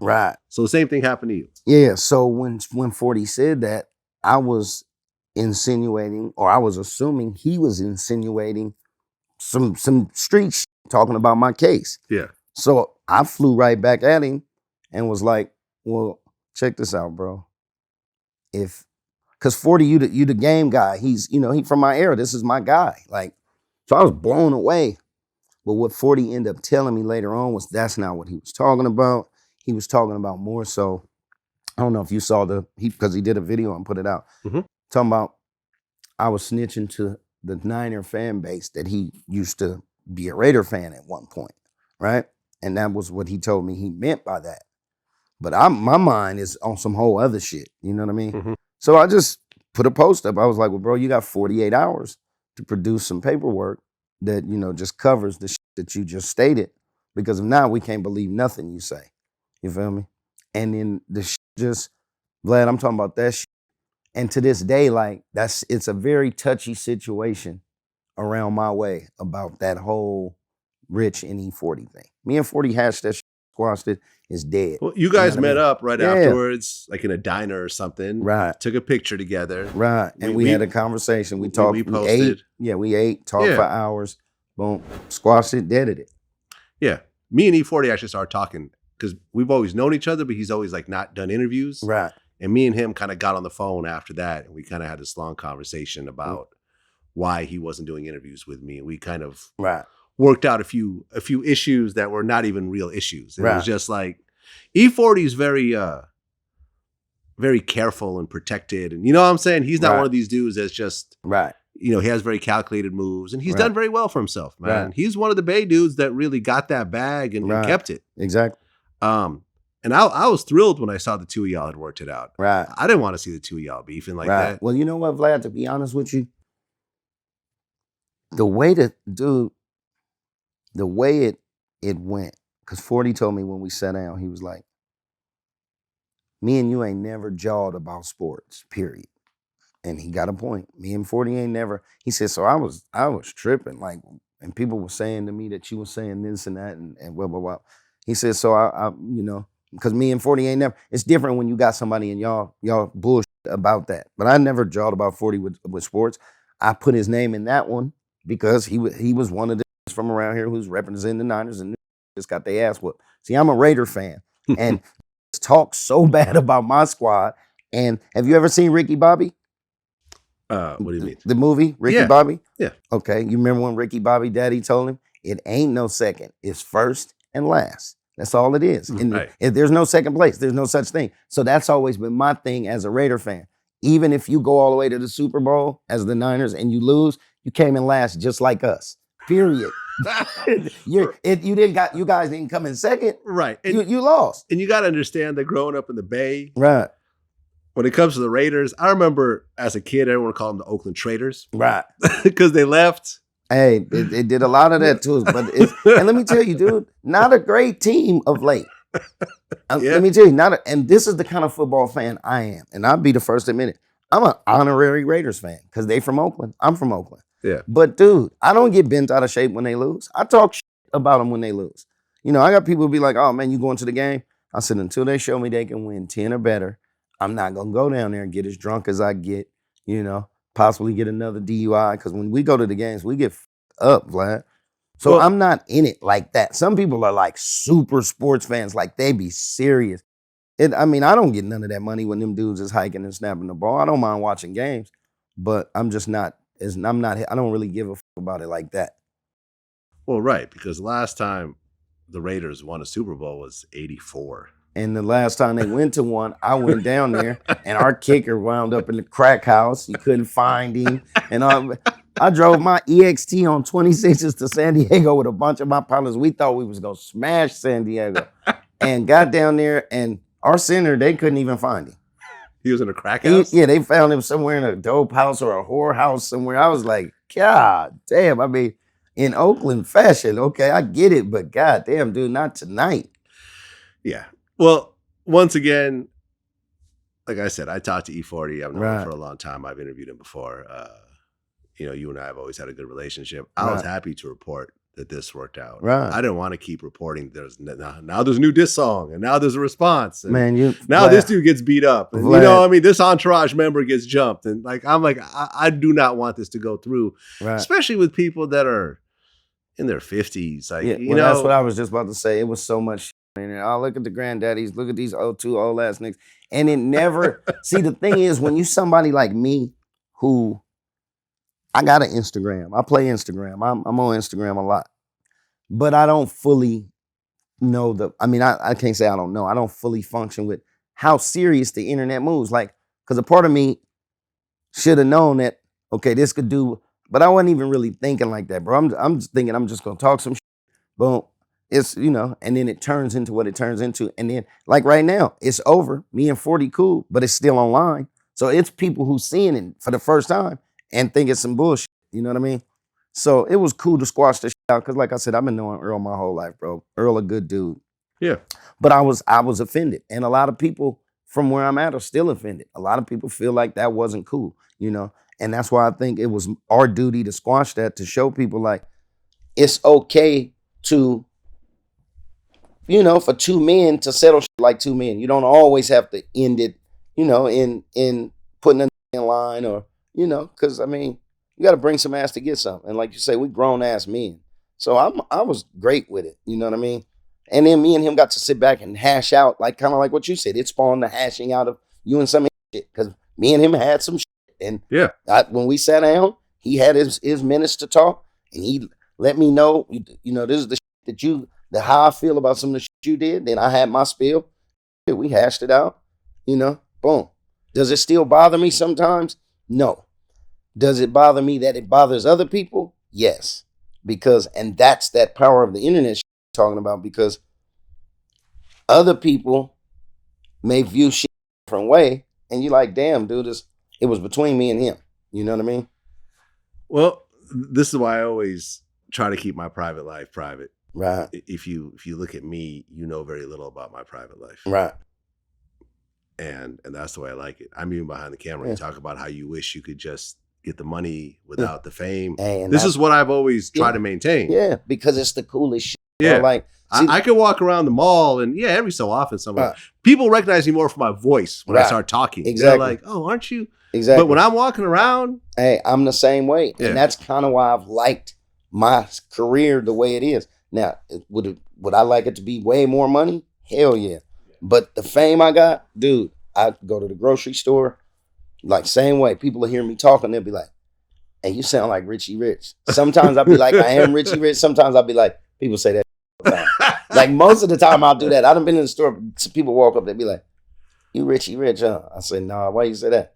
Because you look like him, but you sound like him too. I say, people say that shit all the time. Like if I don't feel like being bothered, that's the one I run. People say that shit. But I like being let me tell you something. I with Snoop back in the day, like when Death Row was super moving. And I went to Snoop's compound and I was up there with Warren and them. This dude had a bulletproof van, like an 18 van. It was like real security around at all times. And I can't live like that, period. Like for no amount of money. So I'll just be the Richie Rich that has whatever it is he has. For no amount of money can I live with security, because to me, this is just to me, why would I earn all that money to cage myself in, to just be caged in? I get it. Like it's times when I was hot and I'd go places and can I get an autograph, and I do it. I don't have a problem when I do it. But I can imagine for a nigga like Jay-Z, because I've been with Short. Like it's Short, too short. It's hella funny. Like I'm Richie Rich, but when I'm with Short, I'm Too Short's friend. Richie Rich gets wiped. Yeah. Hey, Too Short's friend, can you take this picture from him? Oh, like, I've done that. Yeah, hang out with Too Short. Yeah. I've taken a bunch of photos of him and other people. I know what you're talking about. Wipes me out, and that's just how the shit go. But for me, Vlad, I'll be honest with you, and I'm not bullshit. I would not trade my freedom for no amount of money. And when I say freedom, I'm not talking about jail.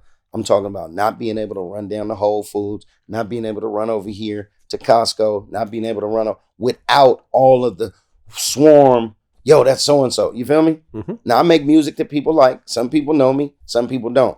That's cool with me because I like to walk. Me and my son, we get out, around. For a while, whenever somebody says something, he's like, how does everybody know who you are? That's what he used to say when he was little. Now he gets it. But I wouldn't trade my position for the world, bro. I'm in here. If Jay-Z was in here, dude, once you open that door out there, it'd be lit out there. It'd be lit. Somebody would have been and seen him. I think I saw Jay-Z just go in this building, and it'd be lit. And I just don't want to live like that, period. Well, Richie Rich, you've had a very dope career. And you had it under your own terms. Right. You know, you turned down things that could have potentially gone huge, but it was against your morals. Right. So you stood your ground. Right. And you kept it 100. You kept it 2 Virgils. Kept it 2 Virgils. You feel me? And man, listen, you're on legendary songs, right? Timeless songs.